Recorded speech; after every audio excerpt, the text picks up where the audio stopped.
So today our topic is why develop business plan.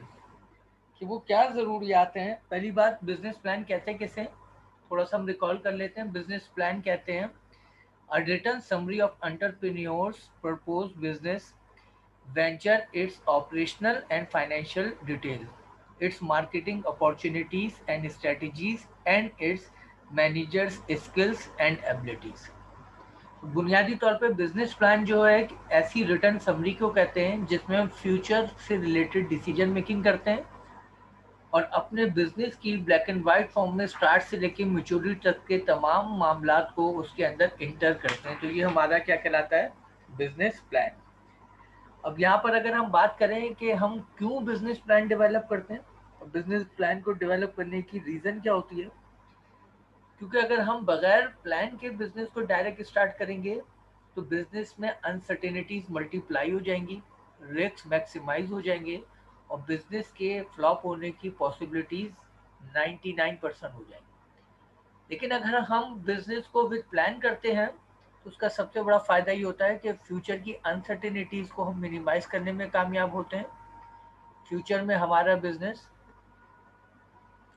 Future में हमारे business का risk को मिनिमाइज करने में कामयाब होते हैं और इस तरह हम बिजनेस को स्मूथली आगे बढ़ाने में कामयाब हो जाते हैं।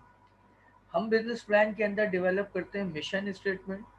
हम डिटरमाइन करते हैं हमारी गोल्स क्या होंगी, हमारे ऑब्जेक्टिव क्या होंगे, हमारे की एनालिसिस क्या क्या होंगे, बजट क्या हम रखेंगे, फाइनेंशियल फोरकास्टिंग करते हैं हम इसमें, टारगेट मार्केट को तय करते हैं कि हमारी टारगेट मार्केट क्या होगी और सबसे अहम चीज़ हमारी बिजनेस की स्ट्रेटजीज कि हम अपनी तयशुदा गोल्स एंड ऑब्जेक्टिव को किस तरह बिजनेस में अचीव करके सक्सेस की तरफ जाएंगे।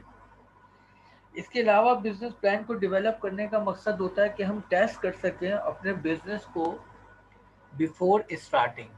कि हमने अभी बिजनेस स्टार्ट नहीं किया लेकिन हम बिजनेस को स्टार्ट करने से पहले जो है टेस्ट कर लें कि आया हमारा बिजनेस प्रैक्टिकली फेवरेबल बेनिफिशरी है भी या नहीं। ये हमारे बिजनेस के अंदर जो है हमें रिक्वायर्ड बेनिफिट नज़र आ रहे हैं वो हमें हासिल होंगे भी या नहीं। इसके अंदर जो हमारे पास मेन चीज़ होती है उसके अंदर हम कुछ टेस्ट करते हैं जिसमें सबसे पहले हमारा होता है रियलिटी टेस्ट। बेटा रियलिटी टेस्ट किसको कहते हैं? रियलिटी टेस्ट कहते हैं उस टेस्ट को कि जिसमें हम देखते हैं कि जो हमने बिजनेस प्लान बनाया है उस बिजनेस प्लान के अंदर जो हमने प्रोडक्ट या सर्विस डिटरमाइन की है वो प्रैक्टिकली एग्जिस्ट कर सकेगी नहीं कर सकेगी, हमारी मार्केट निच क्या होंगी, पोटेंशियल कस्टमर क्या होंगे, मार्केट का साइज क्या है, डिग्री ऑफ कंपटीशन यानी जिस इंडस्ट्री में हम दाखिल होने जा रहे हैं उसमें कंपटीशन की इंटेंसिटी क्या होगी। ये सारी चीज़ें करने का मकसद ये होता है कि हम जो है चेक करते हैं कि हमारे बिजनेस के अंदर जो रियलिटी है प्रैक्टिकल इम्प्लीमेंटेशन से रिलेटेड वो किस हद तक है।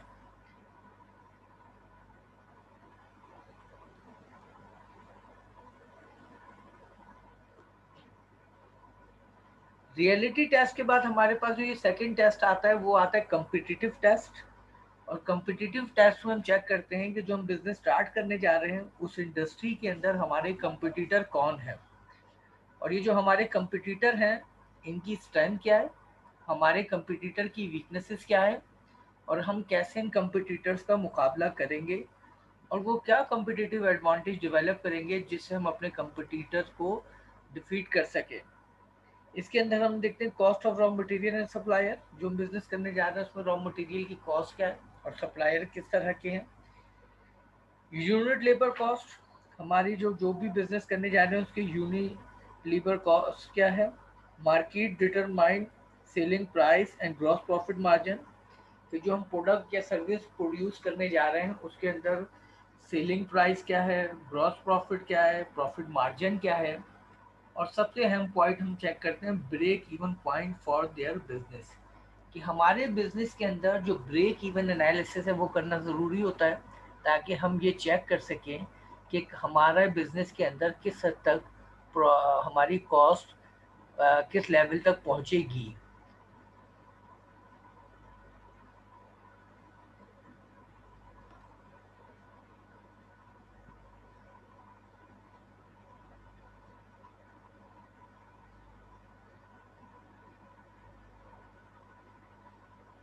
उसके बाद हमारा जो नेक्स्ट टेस्ट होता है वो होता है वैल्यू टेस्ट। वैल्यू टेस्ट किसे कहते हैं? वैल्यू टेस्ट कहते हैं कि जो भी हम बिजनेस करने जा रहे हैं उसके अंदर जो हम बिजनेस मॉडल बना रहे हैं, हम बिजनेस के अंदर जो भी वैल्यूज क्रिएट कर रहे हैं, हम बिजनेस के जरिए जो भी ऑब्जेक्टिव और गोल डिटरमाइन कर रहे हैं, उस बिजनेस की फ्यूचर में सक्सेस की पॉसिबिलिटीज कितनी है, कितनी प्रोबेबिलिटी है कि हम जो बिजनेस करेंगे उसमें उसके फेलियर के चांसेस कम से कम हो और सक्सेस के चांसेस ज़्यादा से ज़्यादा हो। वैल्यू टेस्ट जो है बहुत ज़्यादा अहम होता है। किसके लिए वैल्यू टेस्ट अहम होता है? वो लेंडर जिससे हम फाइनेंस हासिल करना चाहते हैं, वो इन्वेस्टर जिससे हम कैपिटल हासिल करना चाहते हैं, वो हमारे बिजनेस के प्लान के जरिए अंडरस्टैंड करने की कोशिश करता है कि हमारे बिजनेस की वैल्यू किस हद तक मैक्सिमम है, ताकि वो बिजनेस में डिसीजन मेकिंग कर सके कि उसे इन्वेस्टमेंट करनी चाहिए या नहीं करनी चाहिए। तो बिजनेस प्लान को बनाने का मकसद ये 3 टेस्ट होते हैं: reality test, competitive test and value test. ये वो रीजन है जिसकी वजह से हम बिजनेस प्लान बनाते हैं। अब हम आते हैं towards the element of business plan. Business plan के डेफिनेटली स्टेप होते हैं, बिजनेस प्लान का डेफिनेटली सीक्वेंस होता है। बिजनेस प्लान के अंदर जो सीक्वेंस या प्रोसेस या स्टेप होता है उसको हम कहते हैं element of business plan. In element of business plan के अंदर जो सबसे पहले हमारा एलिमेंट है वो हमारा होता है टाइटल पेज और table of content. Title page किसे कहते हैं बेटा? टाइटल पेज कहते हैं जिस पे हम अपने बिजनेस या जो कंपनी का नाम रखेंगे उसका नाम क्या है, हम कोई लोगो डिज़ाइन करेंगे तो उसका लोगो उसके ऊपर होना चाहिए, फिर उसके बाद टाइटल पेज के ऊपर होना चाहिए एड्रेस, और उसके बाद नेम्स एंड कॉन्टैक्ट ऑनर्स। ये तमाम चीज़ें हम अपनी डेवलप करते हैं बिजनेस प्लान के फर्स्ट पेज पे, जिसको हम कहते हैं टाइटल पेज। फिर सेकंड हमारा पेज आता है table of content. Table of content जो सके आप जानते हैं जिसमें डिटेल होती है किससे रिलेटेड, कि आपके एलिमेंट ऑफ बिजनेस प्लान जो है उसमें टाइटल पेज के बाद जितने भी एलिमेंट हैं टेबल ऑफ कंटेंट में डिटरमाइन किया जाता है कि कौन से पेज पे कौन सा एलिमेंट मौजूद है। एग्जेक्टिव समरी किस पेज पर है, ताकि अगर कोई कम वक्त में ज़्यादा स्टडी करना चाहे शॉर्ट कंसाइज स्नैपशॉट में, तो वो अपने टारगेट पेज पे जाके आपके बिजनेस प्लान को मिनिमम टाइम में मैक्सिमम अंडरस्टैंड कर सके। तो ये हमारा होता है टेबल ऑफ कंटेंट। फिर उसके बाद आता है नेक्स्ट एग्जीक्यूटिव समरी।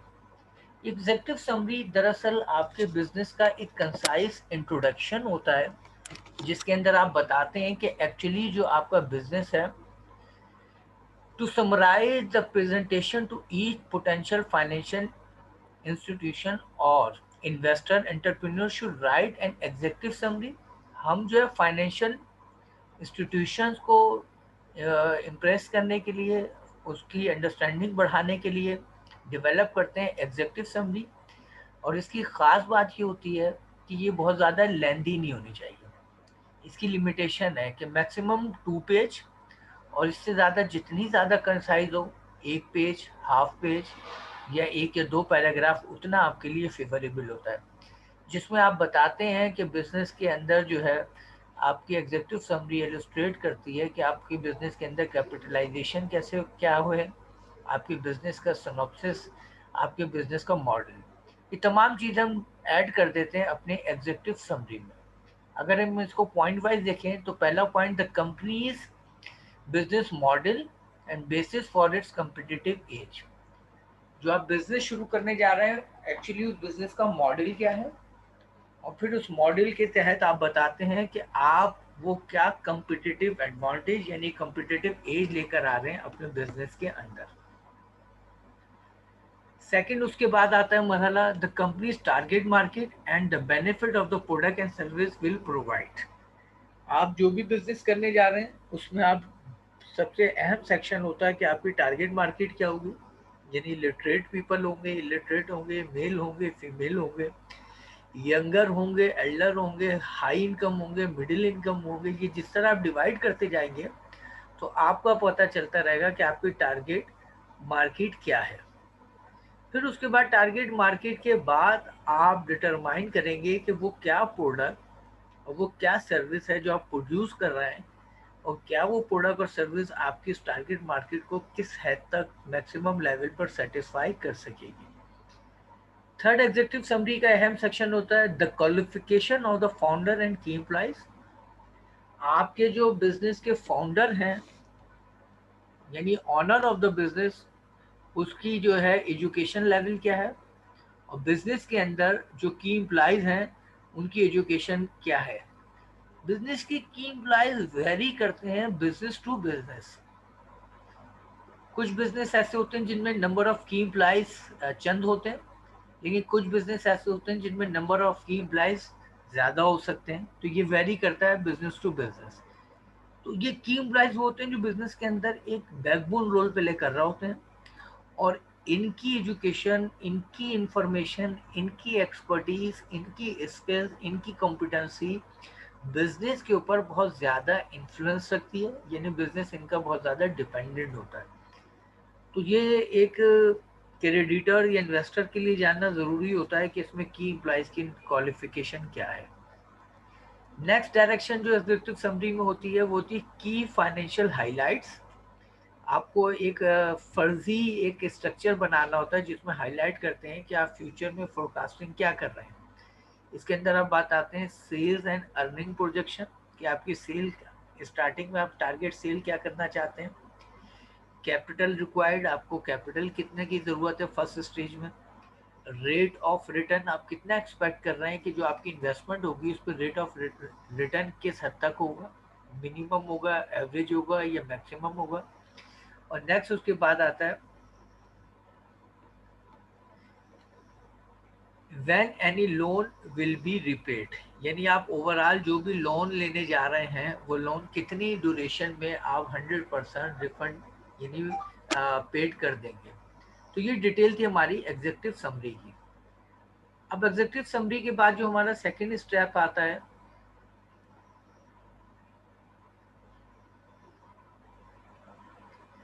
वो आता है विजन एंड मिशन स्टेटमेंट, जो कि हम स्ट्रेटेजिक मैनेजमेंट प्रोसेस में डिटेल में पढ़ चुके हैं कि विजन किसे कहते हैं, मिशन किसे कहते हैं, और विजन और मिशन के अंदर डिफरेंस क्या होता है, और इसका बिजनेस की फेलियर और सक्सेस में रोल क्या होता है। तो अब आपको एक बहुत ही ये टेक्निकल वर्क होता है आपके बिजनेस प्लान का और आपके बिजनेस का, क्योंकि इन दोनों की खास बात ये होती है कि ये होते बहुत कंसाइज स्टेटमेंट हैं। ये इतने कंसाइज होते हैं कि ये 2 या 3 वर्ड्स पर भी डिपेंड कर सकते हैं, ये ज़्यादा से ज़्यादा 1 या 2 लाइन पर या मैक्सिमम एक पैराग्राफ तक। लेकिन ये मीनिंग्स में इतने डेप्थ होते हैं कि इसमें बिजनेस की स्टार्टिंग से लेके मेच्योरिटी तक ओवरऑल आप बिजनेस के अंदर अचीवमेंट मैक्सिमम कहाँ तक फ्यूचर में डायरेक्शन में जाना चाहते हैं ये आपको इसके अंदर इलस्ट्रेट करना होता है। तो जाहिर है ये बड़े चैलेंजिंग पोजीशन है कि एक लॉन्ग टर्म मीनिंग को कंसाइज स्टेटमेंट में डेवलप करना, ये कहलाता है विजन एंड मिशन स्टेटमेंट। ये आपको डिपेंड करना होता है कि आप किस इंडस्ट्री में बिजनेस करने जा रहे हैं, उस इंडस्ट्री में आप किस कंडीशन में बिजनेस स्टार्ट करने जा रहे हैं।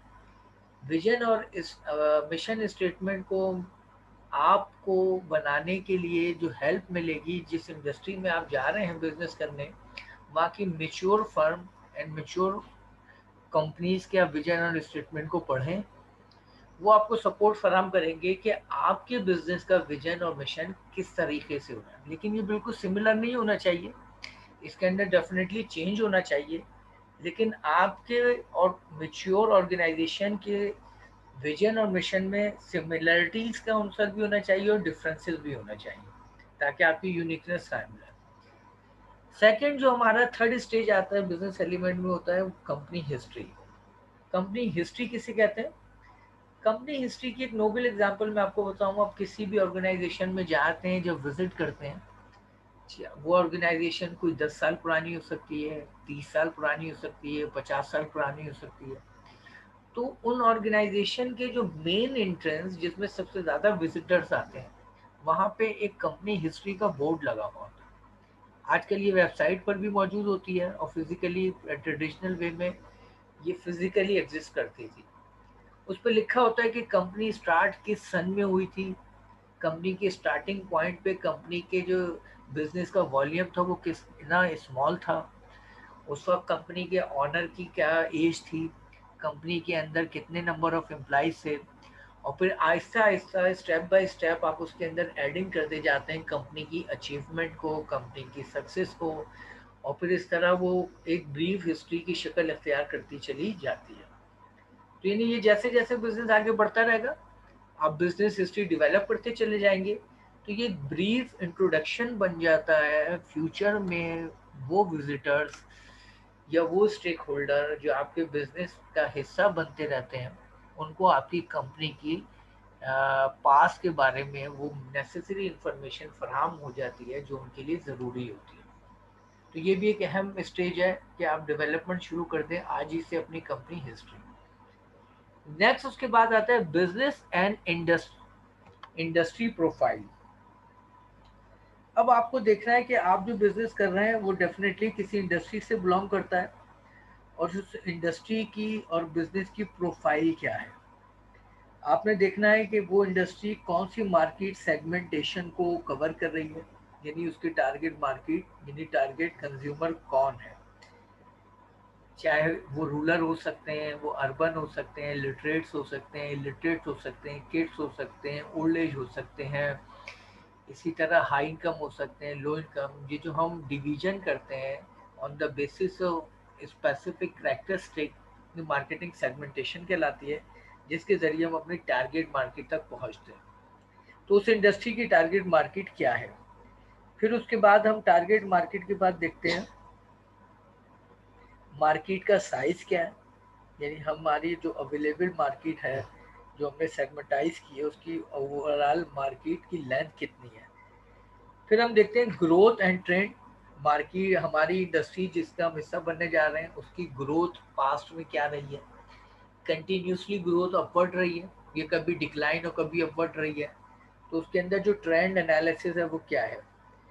फिर उसके बाद देखना होता है हमें इसके अंदर बिजनेस एंड इंडस्ट्री प्रोफाइल के अंदर वो रिलेटिव इकोनॉमिक एंड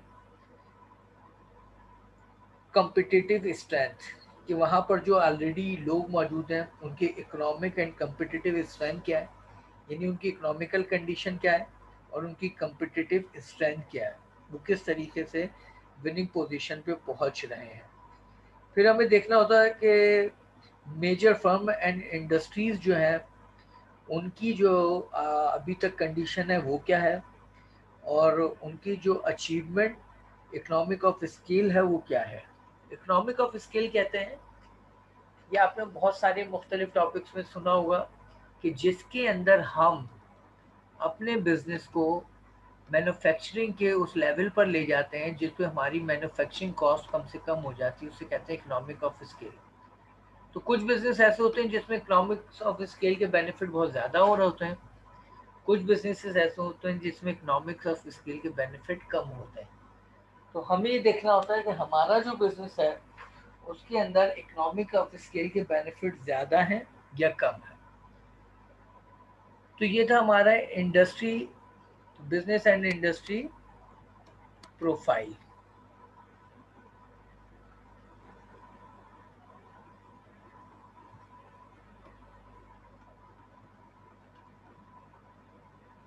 अगर हम देखें फिगर 4.3 को, तो फिगर 4.3 हमें एक्सप्लेन कर रही है कि हमारे बिजनेस प्लान के अंदर जो रिलेशनशिप है गोल्स एंड ऑब्जेक्टिव का वो क्या है। हमें बिजनेस के अंदर जो हमारे गोल्स एंड ऑब्जेक्टिव हैं जो डेफिनेटली हम डेवलप करते हैं उसका आपस में रिलेशनशिप क्या है। अगर हम देखें बिजनेस के अंदर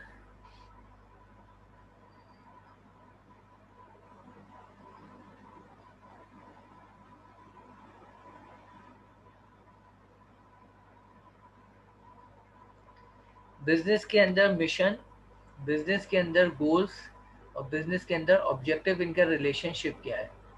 तो ये फिगर जो हमारे पास मौजूद है 4.3, इसके ज़रिए आप समझ सकते हैं कि मिशन जो एक बहुत ही ब्रॉड कॉन्सेप्ट है जो सबसे ऊपर है। मिशन यानी वो डायरेक्शन या वो रोड मैप जिसके ऊपर हम बिजनेस को लेकर जाना चाह रहे हैं। उसके बाद आती है गोल, यानी उस डायरेक्शन के अंदर जो हम मिनिमम अचीवमेंट करना चाहते हैं वो हमारी गोल कहलाती है। और इस गोल को हम डिवाइड कर देते हैं मुख्तलिफ स्टेप्स में जिनको हम कहते हैं ऑब्जेक्टिव। तो ये रिलेशनशिप है मिशन, गोल एंड ऑब्जेक्टिव का। गोल की खास बात क्या है, ये लॉन्ग रेंज होती है, इस लॉन्ग रेंज स्टेटमेंट होता है। And what a company plan to achieve in the future that guide its overall direction. यानी एक ऐसा लॉन्ग टर्म प्लान होता है जिसमें कंपनी डिटरमाइन करती है कि हमारी फ्यूचर के अंदर जो स्पेसिफिक डायरेक्शन है वो क्या होगी। और गोल की कैरेक्टरिस्टिक की होती है, गोल शुड बी चैलेंजिंग, यानी गोल को मुश्किल होना चाहिए लेकिन इसके साथ साथ पॉसिबल, यानी नामुमकिन भी नहीं होना चाहिए। इसी तरह ऑब्जेक्टिव किसे कहते हैं, short term specific performance larger that are the attainable measurable and controllable. यानी गोल्स को जब हम मुख्तलिफ स्टेप में डिवाइड करते हैं तो ये ऑब्जेक्टिव की शक्ल अख्तियार कर लेती है। और ऑब्जेक्टिव की ख़ास बात क्या है कि ये मेजरेबल होने चाहिए, यानी कि पैमाइश की जा सके, स्पेसिफिक होने चाहिए यानी ख़ास होने चाहिए, और कंट्रोलेबल यानी इनको कंट्रोल किया जा सके। तो ये ख़ास 3 कैरेक्टरिस्टिक होती हैं जो हमारे ऑब्जेक्टिव में होती है। यही वजह है कि बिजनेस प्लान में हम सबसे पहले मिशन, फिर उसके बाद गोल, और फिर उसके बाद ऑब्जेक्टिव डिटरमाइन करते हैं ताकि पढ़ने वाले को ये पता चल सके कि हम बिजनेस के अंदर हमारी गोल क्या है और हमारे ऑब्जेक्टिव क्या है और हम किस तरह बिजनेस को आगे लेकर जाएंगे। अब उसके बाद मरहला आता है बिजनेस स्ट्रेटेजी का। सबसे पहली बात, व्हाट स्ट्रेटेजी इज, स्ट्रेटेजी कहते किसे। स्ट्रेटेजी का एक बड़ा स्ट्रॉन्ग रिलेशनशिप होता है आपकी गोल के साथ। गोल जो बहुत चैलेंजिंग होती है, डिफिकल्ट होती है, उसको अचीव करना आसान नहीं होता। उस डिफिकल्ट एंड चैलेंजिंग गोल को अचीव करने के लिए जो हम रोड मैप डिटरमाइन करते हैं, उस रोड मैप को हम कहते हैं स्ट्रेटेजी। यानी हम अपने गोल को अचीव करने के लिए बहुत सारे ऑप्शन यूज कर सकते हैं, बहुत सारे तरीक़ेकार, लेकिन स्ट्रेटेजी उनमें से कोई एक या दो ही होंगी। क्यों? क्योंकि उन अल्टरनेटिव में वो बेस्ट ऑप्शन जिसमें जहमत कम से कम हो और गोल की अचीवमेंट की पॉसिबिलिटीज ज़्यादा से ज़्यादा हो, वो हमारे लिए रोड मैप, आम रोड मैप नहीं बल्कि स्ट्रेटेजी बन जाता है। तो बिजनेस की गोल और लॉन्ग टर्म ऑब्जेक्टिव को अचीव करने के लिए हमें ज़रूरत पड़ती है डिफरेंट स्ट्रेटजीज़ की। और हम बिजनेस प्लान में ही डिटरमाइन कर लेते हैं कि हमारी वो क्या स्ट्रेटजी होगी जिसके ज़रिए हम लॉन्ग टर्म गोल या लॉन्ग टर्म ऑब्जेक्टिव को अचीव करेंगे। लास्ट की फिजिकल क्लासेस में हम बिजनेस की वेरी बेसिक स्ट्रेटजीज को डिस्कस कर चुके हैं जो किसी भी बिजनेस का हिस्सा हो सकती है, चाहे वो मैन्युफैक्चरिंग हो, चाहे वो नॉन मैन्युफैक्चरिंग हो, चाहे वो सर्विसेज हो। उनकी ये 3 स्ट्रेटजी या इनमें से कोई एक या दो या तीनों हो सकती हैं। Cost leadership first strategy, differentiation second strategy, focus third strategy. इनको ये इंतहाई कंसाइसली हम अगर रिकॉल करें, कॉस्ट लीडरशिप किसे कहते हैं कि आप अपने बिजनेस की मैन्युफैक्चरिंग कॉस्ट को उस मिनिमम लेवल पर ले जाएं जिस पे आपका कंपटीटर आसानी से पहुंच ना सके, इसको हम कहते हैं कॉस्ट लीडरशिप। डिफरेंशिएशन कहते हैं, यानी cost leadership is cost oriented strategy. Differentiation वो स्ट्रेटेजी होती है जिसमें हम कॉस्ट को तो मिनिमाइज करने की कोशिश नहीं करते लेकिन अपनी प्रोडक्ट को मॉडिफाई, इम्प्रूव और चेंज करने की पॉजिटिव चेंज करने की कोशिश करते हैं, यानी क्वालिटी को इम्प्रूव करने की कोशिश करते हैं, तो कहलाती है डिफरेंशिएशन। और फोकस स्ट्रेटेजी वो स्ट्रेटेजी होती है जिसमें हम अपनी प्रोडक्ट को हर एस्पेक्ट से मैक्सिमम लेवल पर एक्सेप्ट फेवरेबल, सेटिस्फैक्ट्री और मैक्सिमम कंज्यूमर सेटिस्फेक्शन हासिल करने के लिए करते हैं। तो वो स्ट्रेटेजी हमारी कहलाती है फोकस। तो हमें ये तय करना है बिजनेस प्लान में कि हम इनमें से कौन सी एक या दो या परहैप्स कभी कभार कोई तीनों स्ट्रेटेजीज को भी यूटिलाइज कर सकता है। तो हमारी बिजनेस स्ट्रेटेजीज क्या होंगी। उसके बाद नेक्स्ट हमारे पास आता है description of the company product and services. जो हमारी कंपनी है उसकी डिस्क्रिप्शन डिटरमाइन की जाए। जी बेटा, कुछ कह रही हैं आप?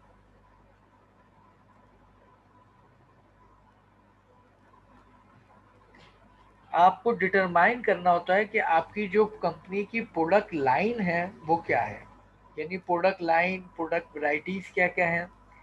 फिर आपको डिटरमाइन करना होता है कि आपकी प्रोडक्ट की जो है फीचर्स वो क्या है। फीचर्स जैसे कि आपके सेलफोन के फीचर्स होते हैं, उसकी एप्लीकेशन, उसके सॉफ्टवेयर, उसकी बैटरी, टाइमिंग, ये तमाम चीज़ें। तो इसी तरह मुख्तलिफ प्रोडक्ट के मुख्तलिफ फीचर्स होते हैं। और फिर आपको सबसे अहम चीज़ ये बतानी होती है इसमें कि उस प्रोडक्ट से कंज्यूमर बेनिफिट क्या है, यानी कंज्यूमर की वो कौन सी प्रॉब्लम है जिसको आपकी प्रोडक्ट सॉल्व करेगी। कंज्यूमर के वो कौन से एडवांटेजेस हैं जो आपकी प्रोडक्ट के ज़रिए वो अचीव कर सकेगा। कंज्यूमर का मैक्सिमम लेवल ऑफ सेटिस्फेक्शन किस तरह बढ़ेगा। तो आपको एक डिटेल फराहम करनी होती है अपनी प्रोडक्ट के फीचर से रिलेटेड, प्रोडक्ट के बेनिफिट से रिलेटेड, अपनी प्रोडक्ट वैरायटी, प्रोडक्ट लाइन, ये तमाम चीज़ें आप डिटरमाइन करते हैं कि आप जिस बिजनेस को करने जा रहे हैं उसमें प्रोडक्ट एंड सर्विसेज क्या है।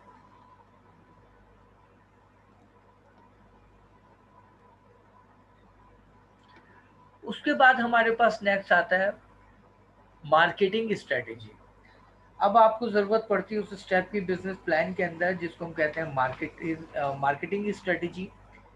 आपका ताल्लुक स्मॉल बिजनेस से है और आपके पास मार्केटिंग के अनकाउंटेबल ऑप्शन है, लेकिन उनमें से बहुत सारे ऑप्शन वो हैं जो आपके लिए फेवरेबल, अफोर्डेबल नहीं हो सकते।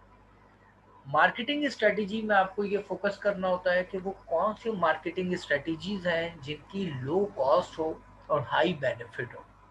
यानी आप अपने बेनिफिट तो रिक्वायरमेंट के मुताबिक हासिल कर लें, लेकिन उसकी कॉस्ट जो है, यानी उसके जो एक्सपेंसेस जो हैं आपके लिए फेवरेबल, अफोर्डेबल और मिनिमम होने चाहिए।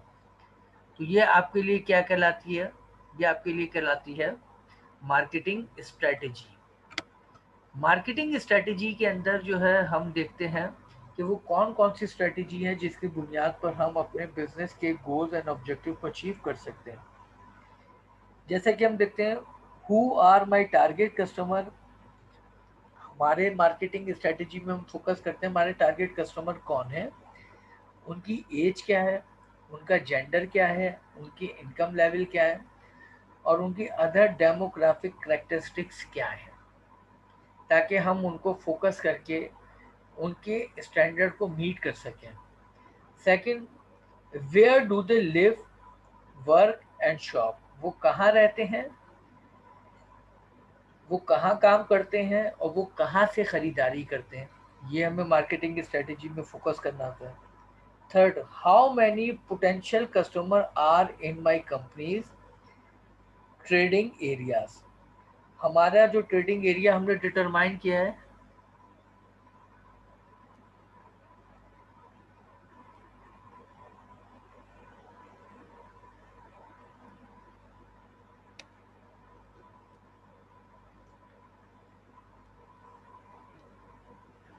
बेटा यहाँ पे मैं अटेंडेंस का स्नैपशॉट ले रहा हूँ और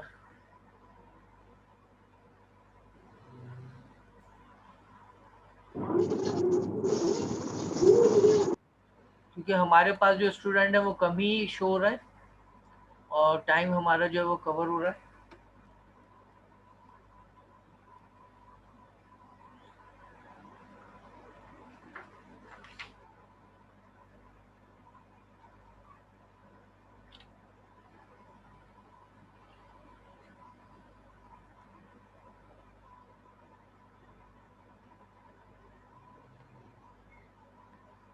ओके, मार्केटिंग स्ट्रेटेजी की हम बात कर रहे थे, तो इसके अंदर हम देखते हैं वो लोग कहाँ रहते हैं, कहाँ से शॉपिंग करते हैं। How many potential customer are in my company trading areas. हमारी कंपनी का जो ट्रेडिंग एरिया उसमें कितनी पोटेंशियल कंपनीज हैं।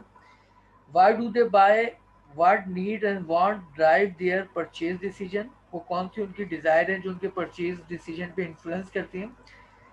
What can my business do to meet these needs and wants better than my competitor। उनकी जो needs और wants हैं हमारे competitor से बेहतर हम किस तरह पूरी कर सकते हैं। Knowing my customer needs and wants and habits, what should be the basis of differentiating my business in their minds? और हम किस तरह अपने कंपटीटर के कंपैरेटिवली अपने कंज्यूमर के माइंड में डिफरेंशिएट क्रिएट कर सकते हैं। तो ये तमाम चीज़ें हमें डेवलप करनी होती हैं अपनी मार्केटिंग स्ट्रेटजी के अंदर।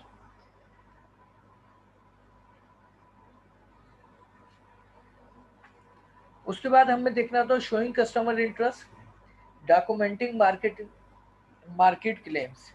शोइंग कस्टमर इंटरेस्ट के जरिए हम प्रोटोटाइप टेक्निक को यूज़ करते हैं, जिसके अंदर हम अपने प्रोडक्ट को एक स्मॉल स्केल पे प्रोड्यूस करके कंज्यूमर के सामने फिजिकली लेकर जाते हैं और फिर हम नोट करते हैं कंज्यूमर के एक्सप्रेशंस।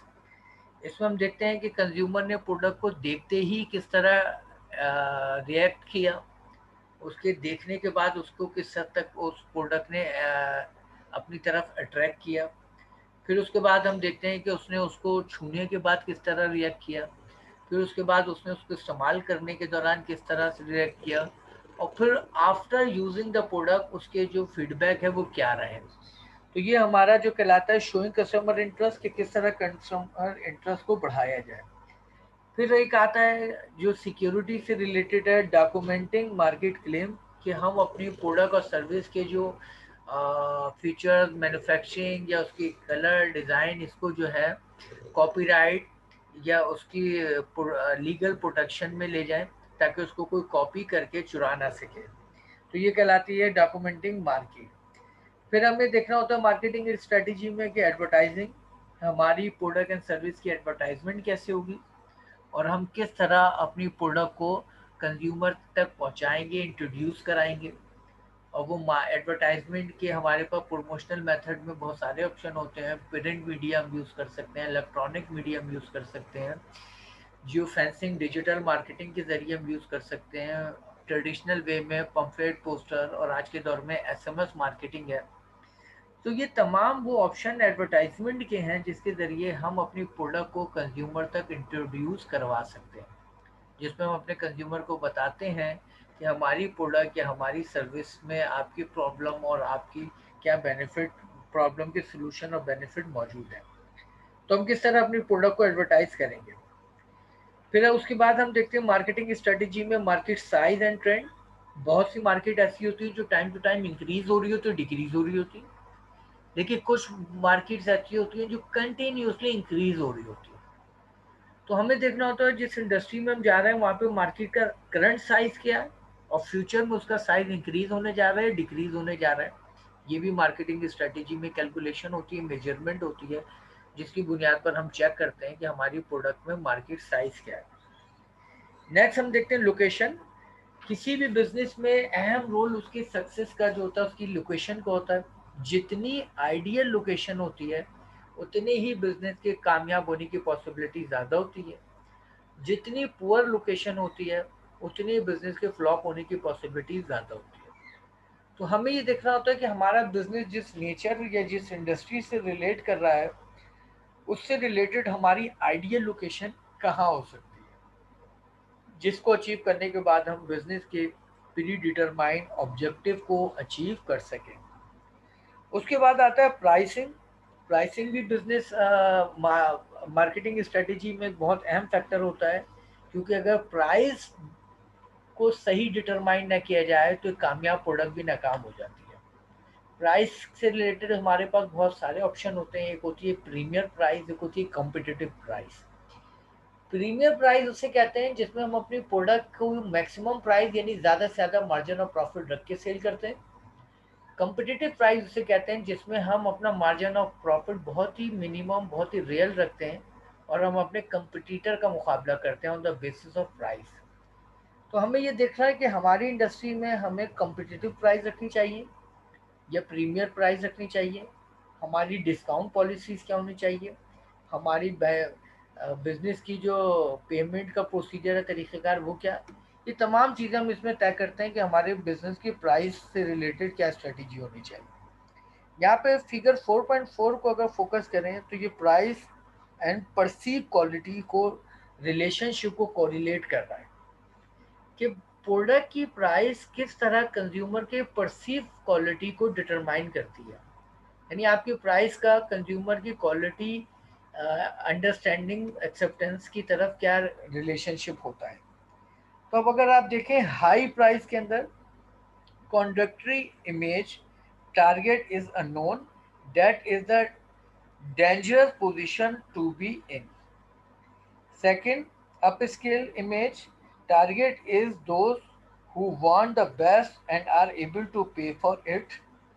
Low price के अंदर bargaining image, target is those who want low price are more important than quality. फिर उसके बाद हम देखते हैं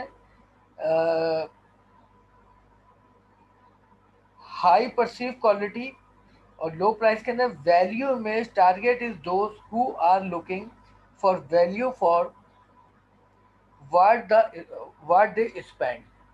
तो हमें इसके अंदर ये देखना होता है कि हमारी प्राइस का कंज्यूमर की परसीव वैल्यू के ऊपर क्या बेनिफिट होता है और किस तरह वो हमारी प्रोडक्ट की परसीव वैल्यू हमारी प्राइस के जो डिटर्मिनेशन है वो किस तरह उसको इलस्ट्रेट करती है। तो इस तरह जो है हम अपनी प्रोडक्ट की प्राइस को डिटरमाइन करने में मैक्सिमम लेवल पर कामयाब हो जाते हैं। आज की क्लास का क्योंकि टाइम स्पेंड हमारा ऑलमोस्ट एंडिंग पर आ गया, लास्ट मिनट है, तो यहाँ पे हम क्लास को ख़त्म कर रहे हैं और मैं एक सेकेंड स्नैपशॉट ले रहा हूँ।